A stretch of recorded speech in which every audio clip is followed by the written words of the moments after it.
Well, hi there, racing fans, and welcome to another edition of Winning Ways, where Laf Cruising had a wonderful weekend, won the big one, KwaZulu-Natal here, won the Guineas Trial. Dees, nice to have you as a stand-in.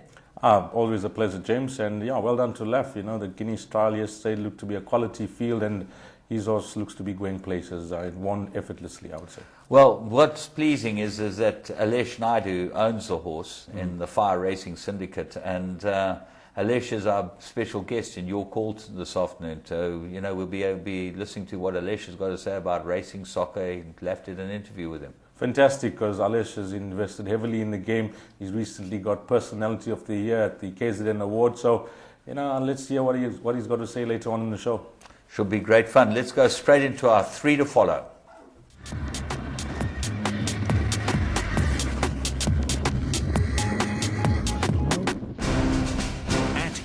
We know from our successful partnership with Mike de Kock that getting the best from your horse is largely related to training and nutrition. However, successful racehorses generally come from successful stud farms who focus on optimum nutritional support for growing foals and young stock. And we are therefore excited to announce the launch of our new Epol Stud Muesli Feed. This feed has been developed by Dr. Rensha Moller, a leading veterinarian and horse nutritionist, and incorporates the latest global nutrition trends to produce a premium, top-quality, proven stud muesli recipe. This stud muesli feed is designed to be fully balanced and nutrient-dense and provide your mares, stallions and growing foals with complete breeding nutrition for future success. Of course, we expect that this is what you have been waiting for.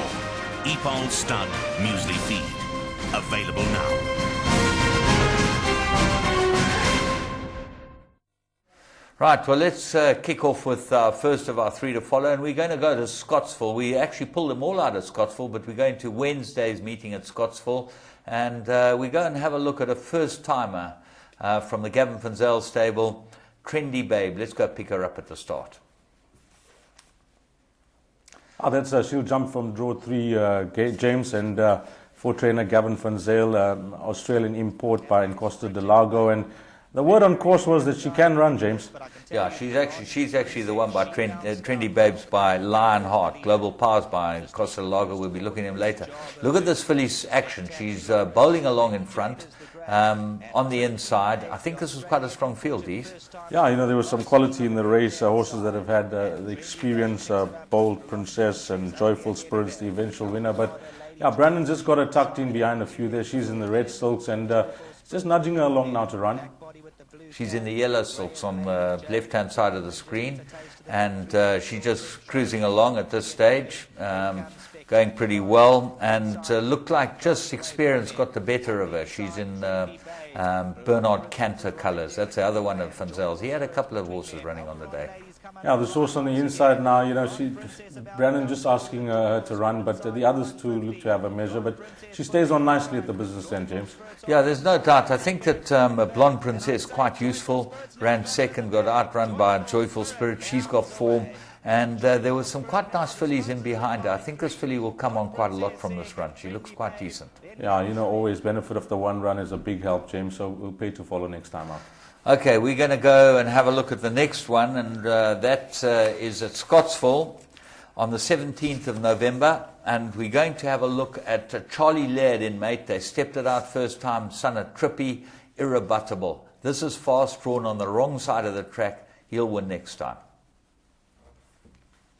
Yeah, there's Irrebuttable drawn right on the outside, and generally the lower numbers are favoured at Greyville, but our horse... Bounced out with natural speed on the stand side. Too many mistakes, James.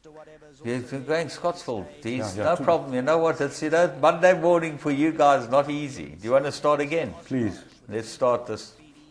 Please, sorry, James. Concentrate. Please. We're not a great.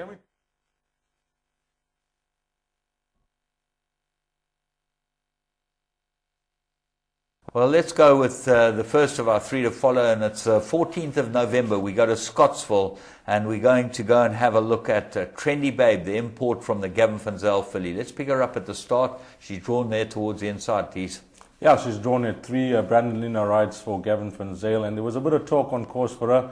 Yeah, she jumps out nicely, James, and she does show good early pace and speed. She's got a lovely action, but I think it was just inexperience that caught her out at the business end. At this stage, you can see in the yellow colours towards the inside with Brandon up, and she's up with the early pace. Yeah, she's certainly cruising along here and towards the outside of her, the other Van Zyl runners in between them, but then the favourite Blonde Princess is next door to her at this stage, and they're going stride for stride. The winner comes from a bit off them in the Steve Solis colours, that's Joyful Spirit, who's shown form as well. Yeah, it looked to be a quality field, you know, horses like Joyful Spirit, Blonde Princess with the runs under their belts, but she's now being tackled by the eventual winner, and she's still up with the pace. I think just greenness and inexperience, James, that's what cost her. Yeah, Joyful Spirit comes between them, and she's now again comes under pressure, but as you can see, she's got a really good action. She'd probably be better on top of the ground. The ground was a bit soft on the day. Yeah, we had a lot of rain in Pietermaritzburg, and I think well done to the track manager also. You know, we've had the entire meeting, and it seemed to have held up pretty well. I echo those sentiments. I think that the track manager in Maritzburg, Enos, done an absolutely marvellous job. He's had race meeting after race meeting after race meeting. We haven't lost very many, and the horses have really enjoyed it. I haven't seen a horse come back badly from the races, and that's a good indictment on the track manager. He deserves all the praise. Compliments to Enos, and I think worth following, James, just inexperience, and Gavin, I know, likes this horse a lot. Okay, well, let's move on to the next one. We go 17th of November. We're going to Scottsville, and we're going to be looking at 1,000 metres. Was the first race. Charles Laird stepped out a quickie, but it was drawn the wrong side of the track. Yeah, this horse is called Irreputable, partnered by Anton Marcus, drawn on the outside, as James alluded to. Lots of talk on course for this horse, and was supported to start, I think, odds-on favourite, and jumps out smartly, James. Very quick, but you'll see the difference, the course bias, you know, and on one hand you've got to compliment the track manager on what he's done, but there is a definite bias. This horse is out the picture now on the right hand side of your screen. You can't see him, but you'll see that the horses on the left hand side of the screen have definitely got his measure as far as speed is concerned, and then there he is, and he's got 2 lengths to make up here. He runs a very good race. I think it's certainly worth following, and as you mentioned, you know, Anton decides, I'm going to stick to the outside. I'm not going to waste ground and try and travel to inside or to the you know, to the inside running rail. But you know, the horse is still there at this stage. But Jared Samuels looks to have his measure now, and he just skates away clear to where is the better going on the day, James? On the inside. Well, no doubt, and but I think this horse, next time he steps out, he's your Christmas money. You can have your bank on him. He looks like a decent racehorse. He looks like 1,000 or 1,200 will be up his alley, and he should be able to win for you. Let's move on to the next one, and we're going to go to Scottsville, the same meeting. Now, it's interesting the horse we picked out here, because it didn't run second, third, or fourth. It actually ran fifth. Global Power. He looked really nice in the parade ring. The word was out that he hadn't quite had enough. You know, we've been battling with the tracks at Summerfelt and that. And so it proved. He was terribly green around the bend and really never looked like getting in the race. But he could be a nice horse. Yeah, around the turn, Scottsville, never easy. And I think he gave a good account of himself. I had a word with John Buckley, the assistant trainer, before the race. And he was the opinion on the strength of the field, this horse should run well. Well, that was the situation. The field looked very weak, but this horse was very green. Let's go and pick him up at the start. He's in the white colours, Marsh Finley's colours there. He has drawn 5, and Anthony Del Pesce aboard him. But watch him around the bend. Please talk us through it. He just doesn't look like he really enjoyed this. Yeah, he's drawn nicely. He's drawn at 5, and he jumps out, and already, you know, Anthony Del Pesce is trying to, you know, settle him in. But greenness, James, from the word go. Well, he looked like a bit tardy at the start, and now he wants to gallop all over the top of them. He won't settle. He's in the white colours with the black cap, and his head is up in the air. He's giving Anthony an awful time. Yeah, John says he's a lovely horse back home, but you know, at the race is a different story, James. You know, you're in a fight, there's a number of horses around you, and Anthony's battling to settle him, and around the turn you see how green he really is. Well, absolutely. He's now sort of off the bit. He's just come into your picture. Then he gets back on the bit and running up their backsides. He wants to have a full go at them. Now Anthony decides, okay, I'll get him out and see if I can get him to run. He gets him out, and he's still terribly green. He's get left flat-footed here. Yeah, he's been pushed all the way, and at this stage you think, this horse, he's not going to give much. He's actually going to finish towards the back of the field in the first 4, first 5, but he does well to rally back. You see him on the outside now. Anthony's urging him along. The others have gone. The results in the frame, but he fights on doggedly to finish fifth, James. I think this run had some merit. You see horses running on well up the inside, and when you work out that he actually ran fifth in the race, Aegis Fang ran fourth. There he is. He stayed on nicely for fifth. He might be quite a nice stayer. I think he's looking for much further than this 1400 meter trip, James. Too short for him, and that run will bring him on a ton. Okay, well, we're going to move on and have a look at the blast from the past. And remember, Summer Cup coming up first week in December at the Big T Turfentine. And we're going to have a look at the 2010 Sansui Summer Cup. Getting the best from a thoroughbred is largely related to training and its diet. Mike de Kock has mastered this critical balance. Where is Mike de Kock? Yeah, How can we have a world-class racing event, no Mike de Kock? Wherever you are in the world, to be competitive at the highest level, equine nutrition is first and foremost. Mike de Kock, you're a living legend. Tries to kick the lizards. I've always wanted an edge over my competitors, and I have found the one place I can get that edge was nutrition. The game has been very kind to me, and I'd like to give something back. And so EPOL and I are making my international formula available to all trainers. De Kock has always partnered with EPOL, and together they have developed his own formula, which is truly world-class. The feed is based on many years of research, but now we've pushed the formula further to something that today is a world-class product. I promise you, trainers will see the difference. Mike de Kock feed from EPOL, available now.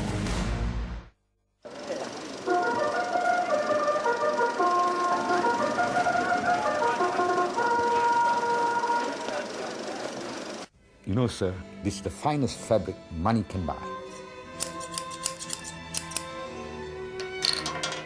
Done. When you walk out of here, heads will turn. Care for a glass of champagne, sir?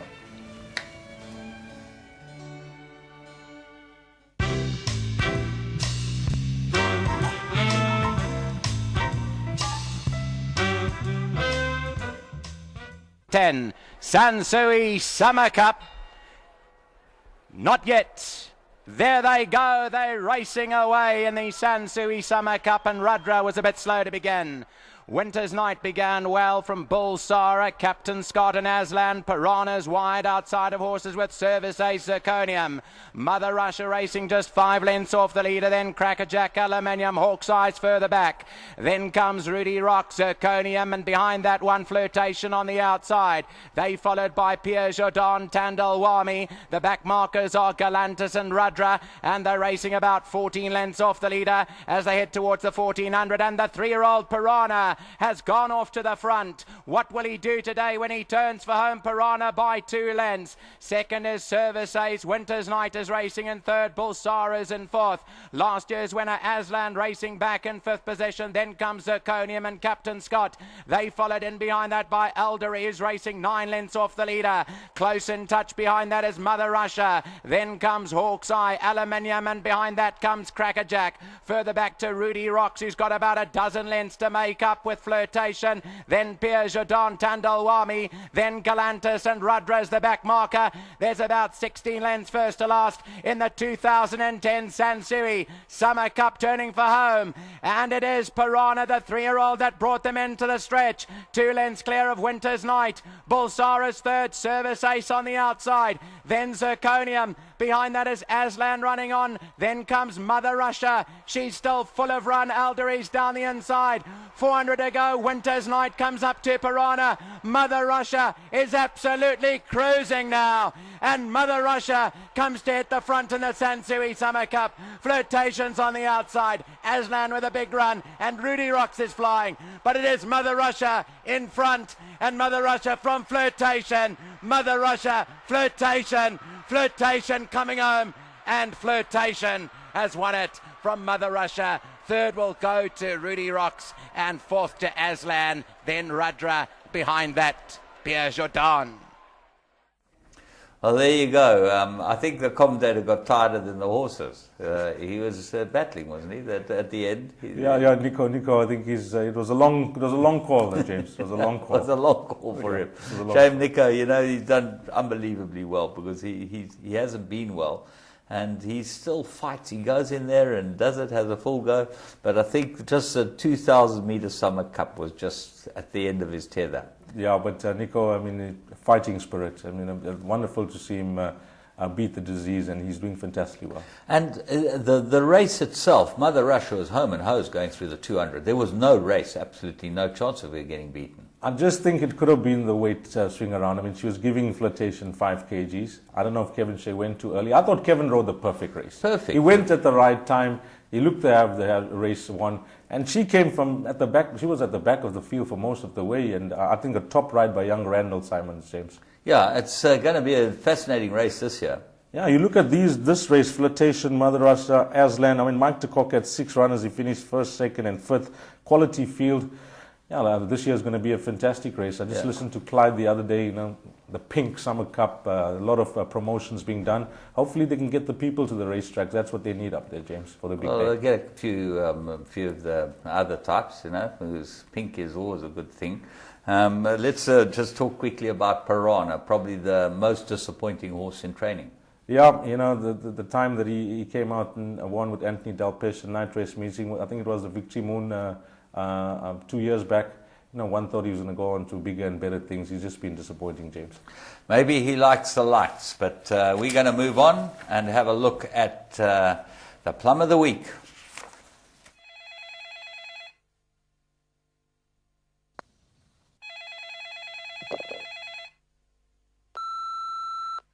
Johnson. It's me. Please call me back. I have clients at the office. I don't know what to do. Are you coming in at all today? Please ring me urgently.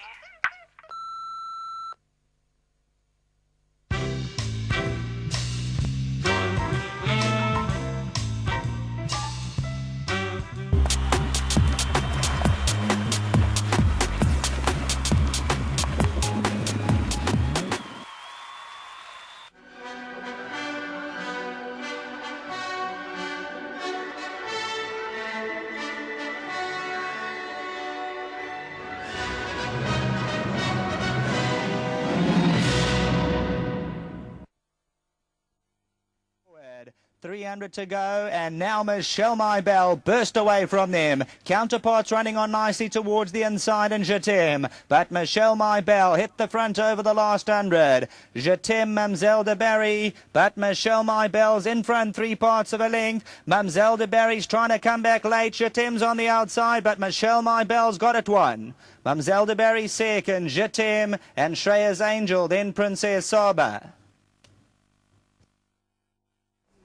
Well, Michelle Maibel was a wonderful way to start off the weekend. Was very unlucky last time, missed the break, got into trouble. This looked like an absolute made race for it. And 5-2 on Interbet. You could have got 5-2. Unbelievable, James, and especially if the guys were watching Teletrack, because the second place horse, Mamselle du Barry, was having a first run back from the Cape. And Charles Laird called me in the parade and said, Deez, I'm saddling the favourite here, but I must tell you that this horse shows nothing. I went on there, gave it to the boys, and Michelle Maibel still didn't find any betting support. Well, I can tell you not only that, I do the Interbet podcast, and the best bets have been flying home. Yesterday and Saturday both won. Yesterday Love Struck and Michelle Maibel. You have a good bet on them, they arrive. And we're not looking at odds on horses. 5-2 on Interbet. Unbelievable. On paper, she looked a sitter.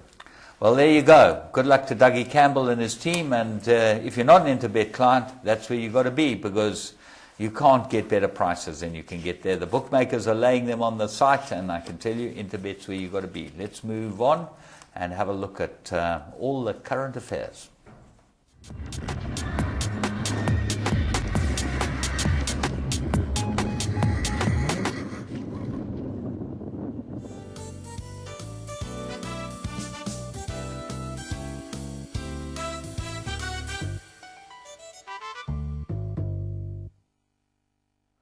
Well, it's been a great week's racing in South Africa, and we're going to stay with South Africa, then we'll talk about the international stuff. But these, we started off the weekend with the international jockeys Friday night at Turfentine, but the highlight of the Turfentine race meeting had to be the Victory Moon Stakes. Yeah, fantastic field assembled. And of course, you mentioned the Jockeys Challenge, International Challenge. Unfortunate that a few of the races had to be abandoned, but didn't take away the gloss for Syed Modine and his connections for the win. Yeah, let's go and have a look at the Victory Moon Stakes. It's always an important pointer to the summer season. And this was a result that a small trainer really deserved more than anyone you can imagine. And we're really so happy for him. Let's go and have a look at it. It's Vettel that's picked up the advantage and leads from Showgunner racing second. Zambuca is third. Astro News is down the inside racing fourth. Then Il San Pietro as they turn for home. Il San Pietro got 5 to go. Pessoa is further back with Irish Flame. Down the inside is Knock on Wood. On the outside is Silent Partner. Further back to Seal as they head down in the Victory Moon Stakes. They've got about 400 to go. Down the inside of the track, Zambuca picks up the lead. Racing there with them is Astro News.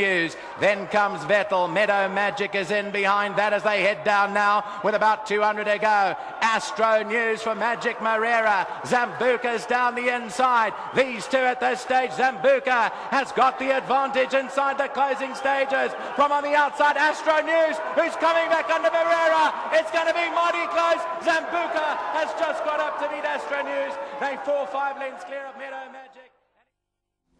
Well, that doesn't tell the story, because there's a big story behind this race. And Graham Hawkins told me what happened on the weekend. Did you hear the story about the jockeys? No, James.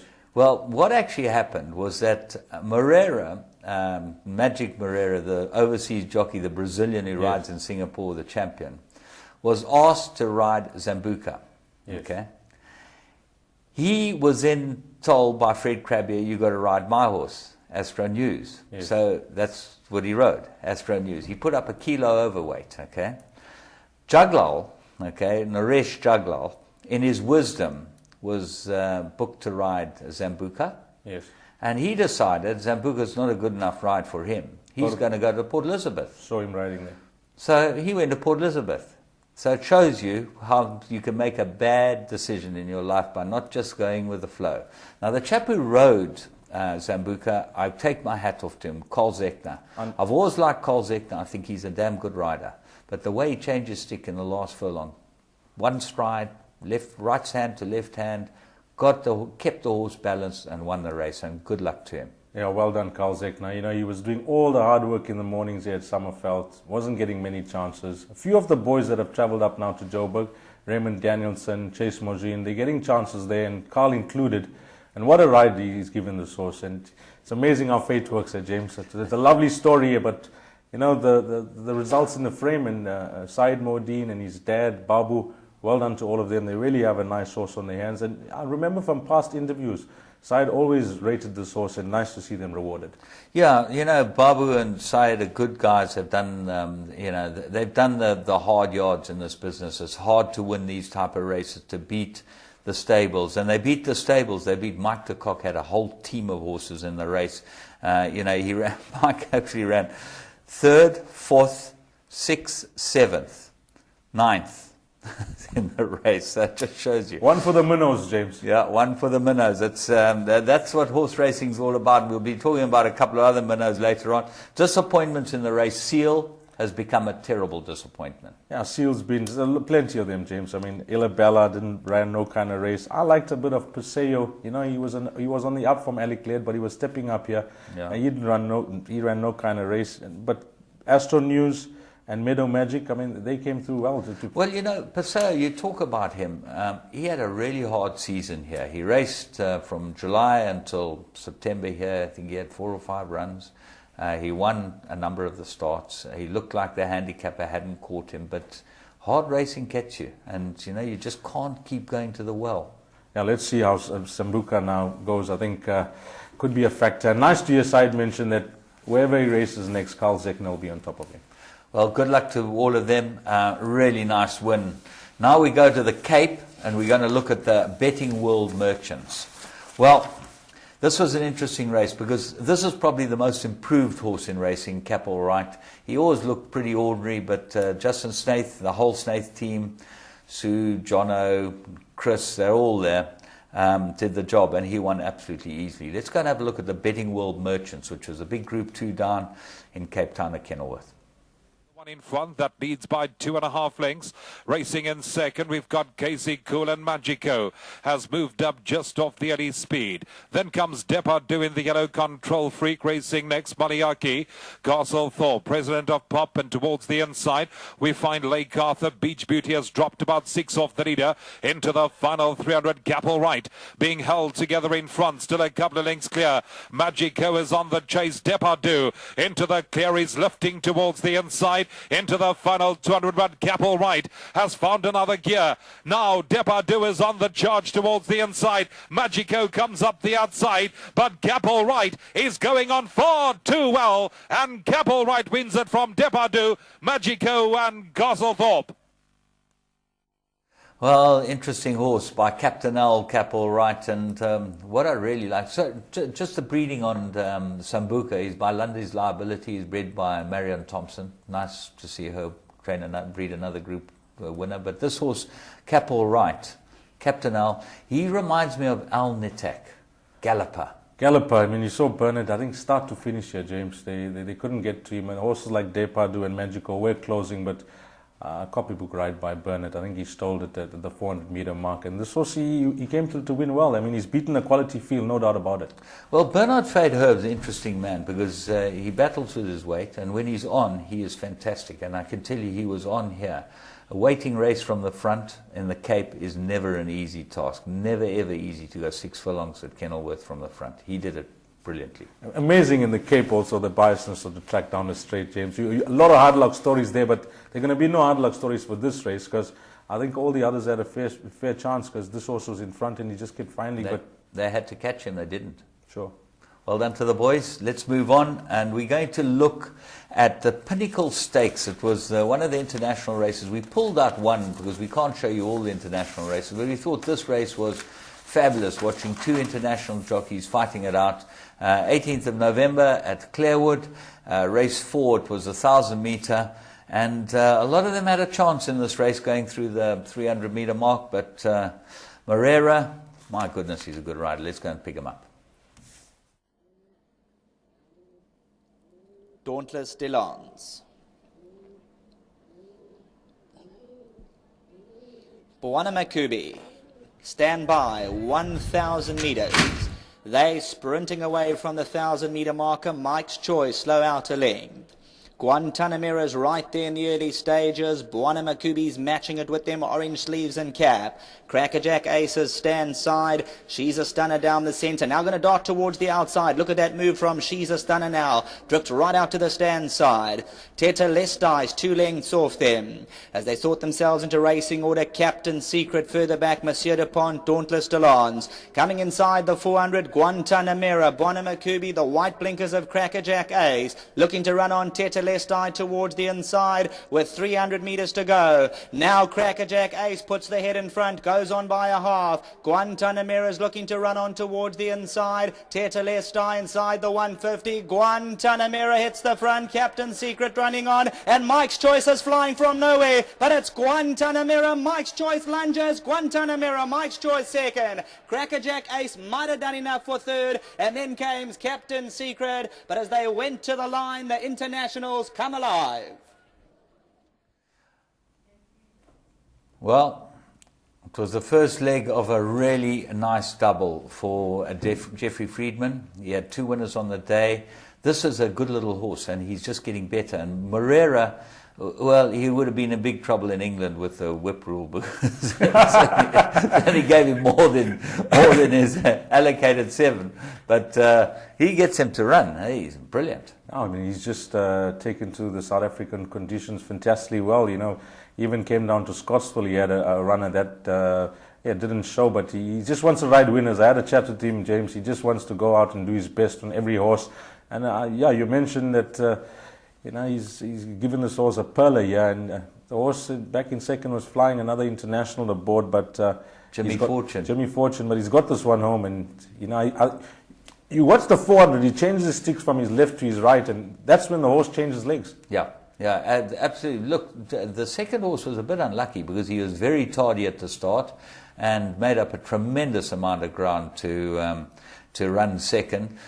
You know, this Jockeys International is a really good idea, a good event, and hopefully that we keep doing it, and hopefully we make it into more of a sort of an event over a proper weekend. You know, Friday night and Sunday is very tight. It's, you know, try and get it for 4 or 5 days. There's so much that can be done with this kind of event, James. You know, the marketing and the promotion, and even the conditions. You can work with it. It's been around now for I think 4 years. Well done to Neil Smith and his team, and of course Larry Weinstein and the boys. You know, they're bringing something different to the country, and you know, although the weather didn't play ball, you know, it was a cloudy, overcast day, the numbers were still there at Clarewood. I thought it was a fair crowd that came to the races. But I just want to recap on the joint points position here, James. The internationals ended up on 336 points, South Africa on 288. The leading rider was Magic Morera on 84 points. Gavin Larina was on 69 points. Richard Hughes on 67. Jimmy Fortune on 61, and Anton Marcus on 59. But if you're looking at the overall day at Clarewood, it was a joint first between Magic Morera and Gavin Larina on 57.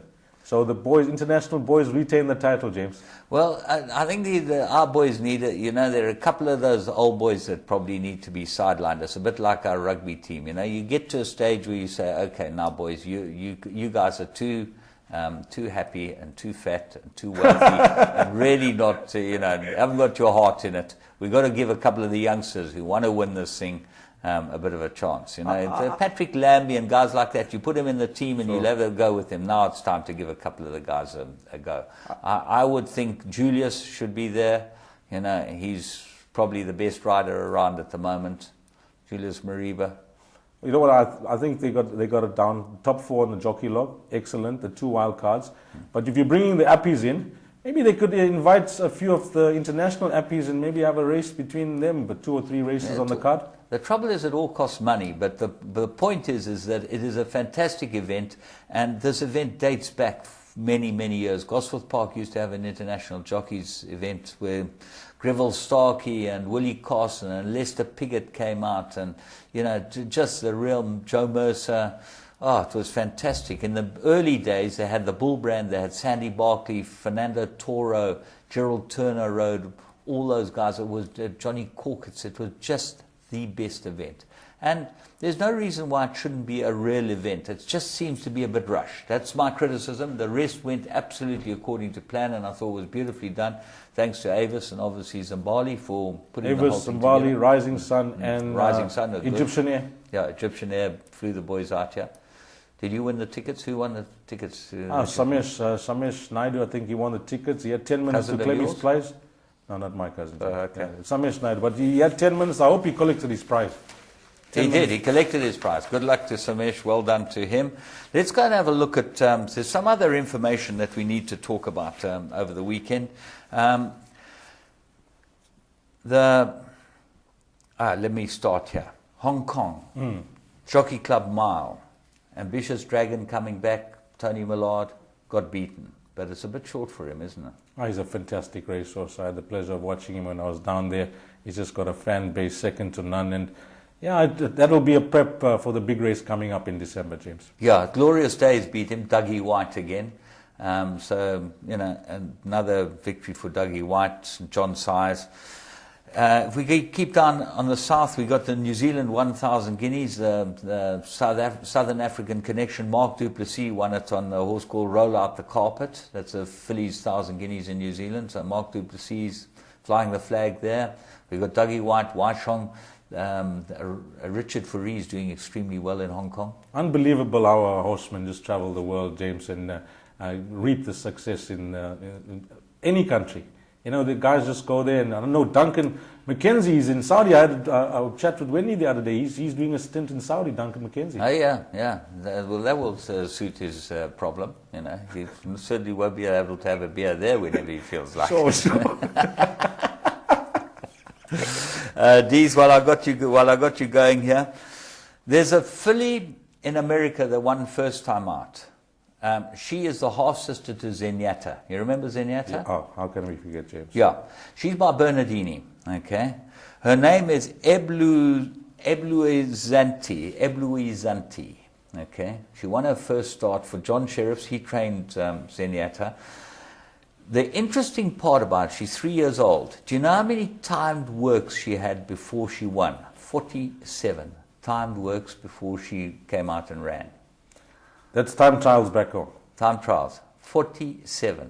Okay, before she came out, they made certain. You know when it was 47. No mistake on this one. 47 gallops against the clock, and you know it's 47 works she had. She won. The other bit of news was Delta Downs in America. Every year they have the Delta Downs jackpot, which is $1 million race for 2-year-olds, okay? And this year it was won by a horse called Golden Cents. Well, it was golden dollars for this guy. Doug O'Neill, the chap who's just spent 6 months on probation, he was warned off for 6 months for various infringements. He's back training, and he won it with Golden Cents. He's a damn good trainer, Doug O'Neill. Unbelievable. You were telling me it's like just to make a comparison, it's like the Kimberley of South Africa, but they have this big pot. Yeah, one race, big pot, the Delta Downs Millions it's called. And the Delta Downs really is, you want to go there, it's quite an interesting racetrack. And there's only one other bit of information before we go to Alesh. In November the 18th, 1972, how many years ago is that? 1972. That will be 40 years. 40 years ago. Secretariat won his last race as a 2-year-old, which was a Garden State Stakes, okay? And you know how much money he won? $179,000, which was the biggest purse he ever won in his career. Now, you remember the film Secretariat? Oh, beautiful. You know, it's just amazing. You give those figures how racing has transformed, James. You know, we got these $1 million races now. I mean, Dubai World Cup night is astronomical, 10 million US, and that was a champion of his era, 179,000. 40 years ago to the day, he won his champion 2-year-old race. That was his last race as a 2-year-old, 179,000. And that was bigger stake price in the Kentucky Derby. It was the biggest stake he won in his career. Beautiful, the story, Secretariat. The boys haven't watched it. I mean, I'm sure all the racing fans would have watched it. But let's hope they make a movie of Frankel now, James. I'm sure they will. It was wonderful seeing Tom Quealy here and riding Frankel's jockey with all the other boys. It was amazing, you know, as he was coming out of the chute and the studio was right there and everyone was saying, Tom, and he was saying, Frankel, and everyone was cheering, and it was great. I mean, he was the most popular, along with Magic, you know, because of his association with Frankel. I think that people just wanted to have an autograph, have a chat with Tom Quealy, ask him about the horse. But I think Magic stole the show. It certainly was a magic show, but let's go and see what Gavel House has got for us as far as horses for sale. They always got something interesting. Gavel House is a website that is selling horses every day. It is independent, proven, and reaches places most others can't. For just 500 Rand, you can advertise your horse until sold, where buyers and sellers deal direct and pay no commission. So why wait when we can do it all for you at gavelhouse.com?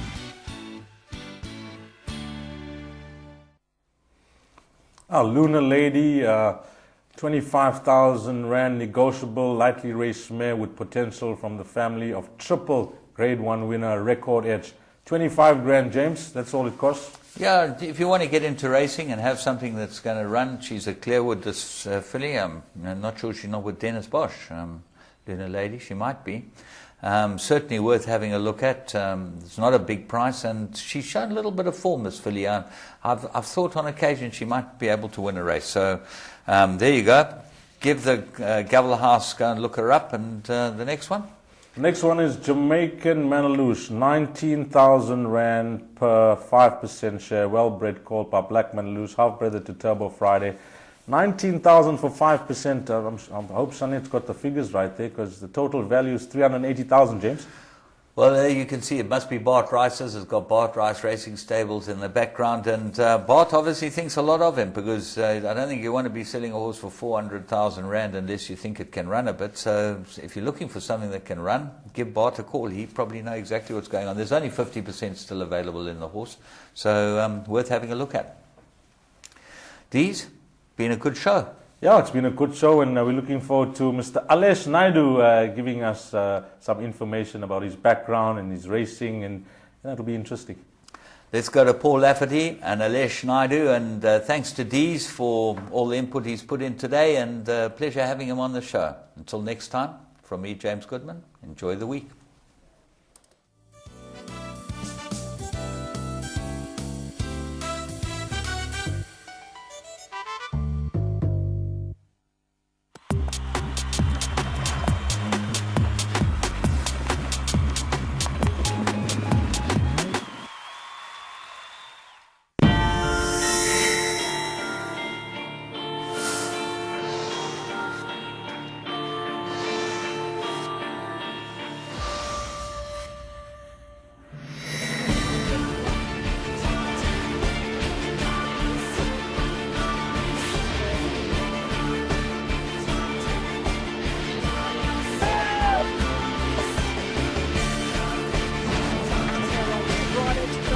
Second position, but Military Roses giving them a bath. That's one of the biggest millions I've ever seen. Grace Valana, the leader. Grace Valana. Grace Valana.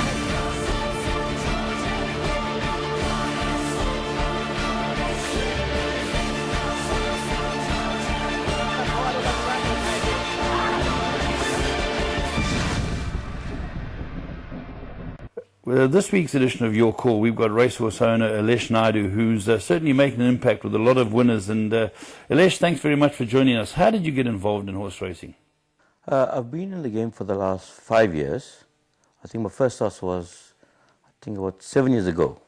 And then I stopped racing for a while. And then I came back into horses. I started loving the game. I used to take bets on horses. I enjoyed betting. And I had lots of fun there. And then I should see some of my friends owning horses. I said, let me get into the game. So you were very fortunate. You got into the game with a very, very good horse, you know. It was Mentor. You paid a lot of money and you got involved into a very good horse. But the horse rewarded you. Mentor was a top horse. Yes. When we bought her, she won, I think, 7 races. She won 2 Group 2s, the Hawaii Stakes. 2 months later, came down in Durban and won the Post Merchant. Fantastic record to get started. And then having that success, you had a couple of years off and you thought, I'm going to get involved again, which was roughly 5 years ago, as you say. And did you start buying a few horses? Initially in Joburg, I believe. Yeah, I started my racing mainly in Johannesburg. I started wire mobbing firstly with that Mentor. And then after 2 years, I got involved again. I bought lots of horses with David Neveson. Yeah, you had some good results for you. Yes, yeah? I had good results in Johannesburg. Then I said, listen, I'm from hometown KZN. Let me get back to Durban. You've been seen at all the major sales and you're trying to buy some really decent young horses. Well, I see the Marcus Justus, Van Niekerks, we're in the grade 1s. And my mission is now to go to grade 1. Buy top horses and Yes. that. And also, you're getting quite a few horses here. The horses that aren't going to make it, what do you do with them? Well, I don't want to keep wasting money. Let's move on. I said, let's go to weaker centres. That's it. And it pays the bills over there. That's right. So if a horse not going to make it here in Natal or up in Gauteng, you cull quite quickly. Yes, it's a good policy, that. Definitely. And trying to, as you say, trying to emulate the big players of the game. You've put a lot of money into the game, and you want to win Group 1 race. What it's all about, trying to win the Vodacom Durban July. Yes, definitely. I want to get there. You want to get there now. At the moment, a lot of young horses. Lots of babies, unraised babies coming up now. We're going to have some fun. And I've got to ask you, Alesh, what is your best horse at the moment? Well, at the moment, it's Love Struck with your stable. Yeah. We think a lot of it. Yeah. And we're waiting to see. Wait and see. He goes for the Guineas soon, and that'll be a good benchmark to see how good he is. Definitely. Yeah, you can have a bit of fun with him. Okay, so that's interesting. But a lot of people don't know that in 2 years you had 50 winners. Yes, that's a good achievement. It is. That's amazing. Who was your 50th winner? Can you remember? Yes, it was Sullingdale on Gold Cup Day. She's been good to you. Yes, she's definitely been good. You had those 3 very good fillies, Rapid Flow, Saltwater Girl, and Sunnydale. They won over 20 races between them. We ran first and second in the Gold Cup. And on Gold Cup Day? Yeah, on Gold Cup Day. Gee, that's fantastic. Yeah. So you've always liked the social side of it. You bring your family to races. And have you got your whole family involved now? I know your wife, niece is involved. Yeah, we love the game. And we just love the game, so we're enjoying it at the moment. Yeah, and you get out there and you've got a few friends you race with. And I see your brother loves his racing too. Yes, he's starting to get into the game now. Yeah, so it's good. So I like the policy that you've got, that you go out there and try and find good horses. And you'll be going to a lot of the major sales to try and buy? Yeah, we're thinking of going up to Australia in a couple of weeks' time. See what we can get there and bring them to Devon. Yeah, that's the way to do it. Now, a lot of people don't know that you're an athlete. You know, people just see you on the course. But before we talk about your running career, you've also made a mark with the way you dress. I like my colours, my red, white, and blue. Yeah. And what made you pick those colours? Firstly, it's a long story. It's the colours were given by another jockey. He picked those colours for me, and it's the colours of the Seychelles flag. Okay, well, listen, you're leaning towards our friend Del Pesh. Yes, it was him. Yeah, it was his colours. Is that right? Yeah, he picked the colours for me. Because now the household colours, everyone seems to get to know your colours because you've got so many runners, which is wonderful. But as I say, you've been lucky in a short period of time to have won the Owner of the Month here in Natal. Yes, I was lucky, quite lucky to. Good results yes, that month. That one, very good results. And then another thing that a few people will know about you is that you won the award, a new award that Gold Circle have put forward in memory of the late Roy Eckstein, the Personality of the Year award. That's a wonderful award to win. Yes, I was chuffed with that award, and I never had the opportunity of taking Gold Circle because whenever I had winners around the country and I was not there. So I like to take the opportunity of thanking Graham Hawkins and his team. Well done on by giving me that award. I really appreciate it. Wonderful award, and you had your finery on. Going into that dinner, you'd come to the dinner, was the awards evening in KZN. Did you know you'd won? No, not a chance. No idea? Not a chance. It's a straight surprise, eh? Yes, definitely. So it's wonderful, and you've got the trophy, and obviously you're aiming for a lot of silverware with your horses. Definitely. That's the way to go. All right, let's now talk about the Alesh that people don't know. You're a sensible eater and a non-drinker, is that true? That's correct. What about the weakness for chocolates? Take a lot and eat a lot of those. Is that your only vice? Yes, I do. Chocolate. Top drawer? Yes, definitely. And you and your son late nights when your wife's gone to bed, out come the chocolates? Definitely. So that's your weakness. The weak eh? point, yes. But you stay away from alcohol? Oh, definitely. I haven't touched it.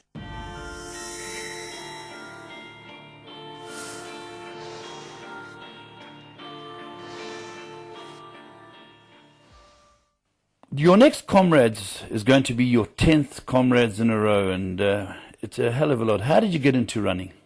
My wife, Nisa, took me for a 5K jog one evening. She just got tired. But slowly got used to it and started to love the game. And you really enjoy pounding the roads? Yes, definitely.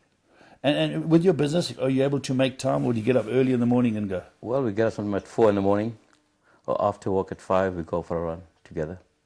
And your wife out there, she's run as many Comrades as you have? Yes, she did. Who's the better runner? So I'd say it's her at the moment. She doesn't eat the chocolate like you do. Yes, definitely. Now tell me, 10 continuous Comrades. I'll be doing next year. That's when you get a special badge and a special number. You get a green number. Have you found it difficult every year? No, it's becoming easier every year because I'm more used to it. Is it? Have you ever bailed? Have you not finished? No, never did. You finished every one? Yes. And also you've done 10 Two Oceans. Yeah, I've completed 10 Two Oceans this year. What's that like? It's lovely. It's the atmosphere, the scenery. Well organised? Very well organised. Is it? Now, what a race that you and I have spoken about is the Soweto Marathon. A lot of people don't know you've run that 10 times, but it's not as well organised, you said. Well, I've done it on last week, Sunday was the sales up in Johannesburg. Yes. That morning I went and ran the race and then went to the sale. How was the race? Lovely, but the organisation is bad. But they run out of things. Very poor water shortage, cooling shortage. But people of Soweto come out and assist us. And it's wonderful atmosphere. Atmosphere. Is it a good vibe? Oh, excellent. Excellent. So those are your 3 major marathons in the country? Yes, definitely. And you do your standards and your half marathons? I've done the 100 miler. What was that like?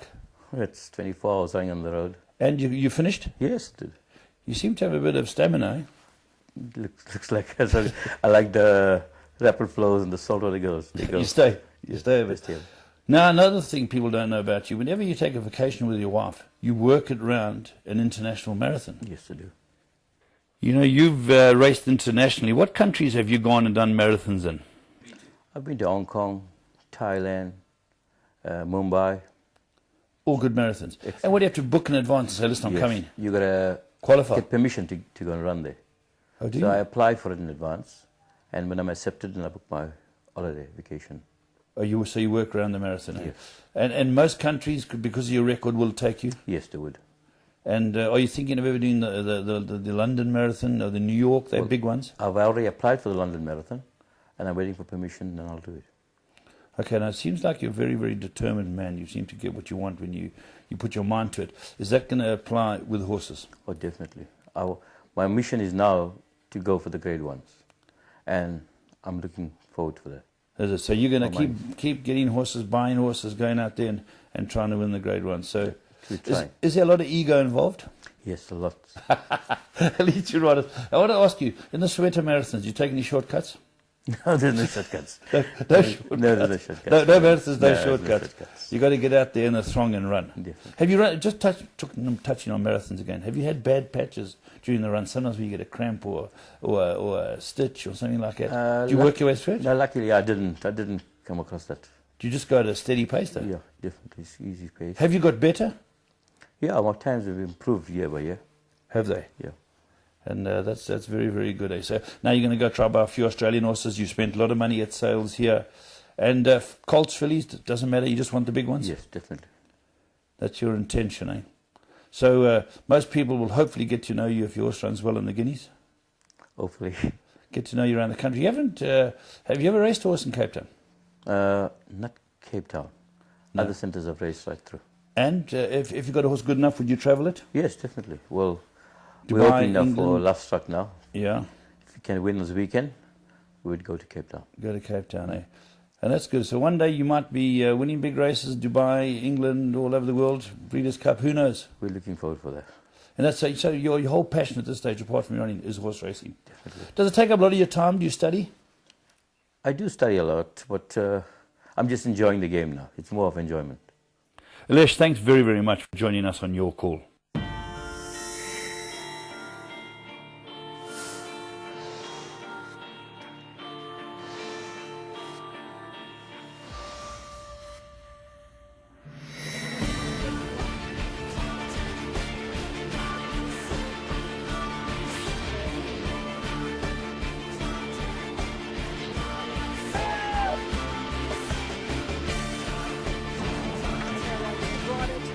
The second position, but Military Roses giving them a bath. That's one of the biggest millions I've ever seen. Grace Valana, the leader. Grace Valana. Grace Valana.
Interbet gives you a unique perspective on the event you wish to wager on.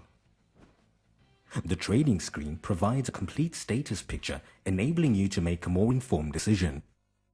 For example, take a look at the percentage at the top of the back column.